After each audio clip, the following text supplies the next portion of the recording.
Hi, I'm Emily from Homemade Emily Jane. Today I'm going to show you a little bit about my serger and how you can get started with the serger as well. A little bit of backstory. A couple months ago I published a 3-part blog series about how to bind a quilt. The first part of the blog series covers how I prep my quilt for binding and how I make the binding. This brought up a lot of questions because one of the things I do to prepare my quilt is that I serge around the edges to give it a nice finished edge. That blog post brought up a lot of questions about a serger, so of course I took today to share with you a little bit more about mine. If you want to get started with a serger, this video is for you. Step 1 of getting started with a serger might be a little self-explanatory, and it is to get yourself a serger. Now when shopping for a serger, it can be a little bit overwhelming, so I have a couple tips and special features to look for when you're looking for a serger. The one I have is a Husqvarna Viking Amber Air S400 machine. I got this particular machine because it is air threaded, which makes the threading process a lot easier. I personally was really intimidated at first. I kept it in the box for a little while after I got it, but found threading to be a lot easier than I expected. I found a quick YouTube video to watch and was able to get started. When you're shopping around for your serger machine, it might also be helpful for you to know that they are sometimes called overlock machines. They typically use around 4 cones of thread and create a nice finished edge around your project. When you're deciding which machine to get, one neat feature to look for is a differential feed.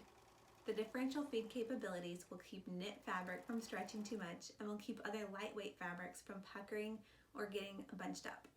Other helpful things to consider when shopping for your serger might be color-coded threading or making sure that it has a heavy-duty knife, especially if you plan on using it for quilts.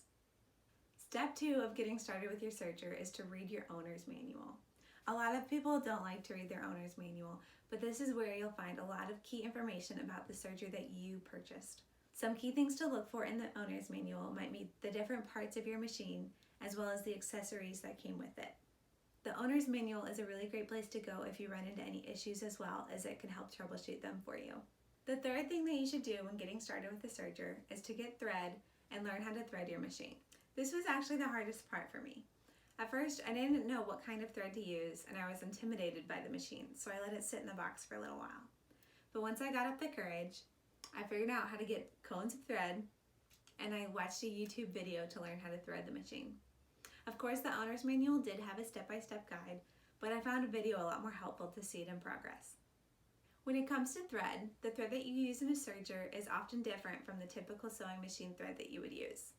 Typically, the thread that you use in sergers or overlock machines is different from a typical spool of thread that you would use while sewing. It's a lot cheaper, which is good because you use a lot more of it, and it comes in a cone versus a spool. I currently have been using polyester thread on my serger, but you can use cotton as well if you like that. Step 4 of getting started with your serger is to start sewing. This might seem a little obvious, but I understand it can be a little intimidating. To begin sewing, lift the presser foot, place your fabric, and put the presser foot back down. Begin stitching and guiding the fabric through the machine, and then trim off any excess with either your machine or scissors. Next, take a look at how your stitches look to make sure that they're showing up as expected. The types of projects you can do with the serger are practically endless. Obviously, you can use it to serge around the edges of a quilt to finish it before binding. When I serge around the edges of my quilt, I start at one corner and go all the way down the side, trim the thread, and then rotate the quilt and start again from the next corner.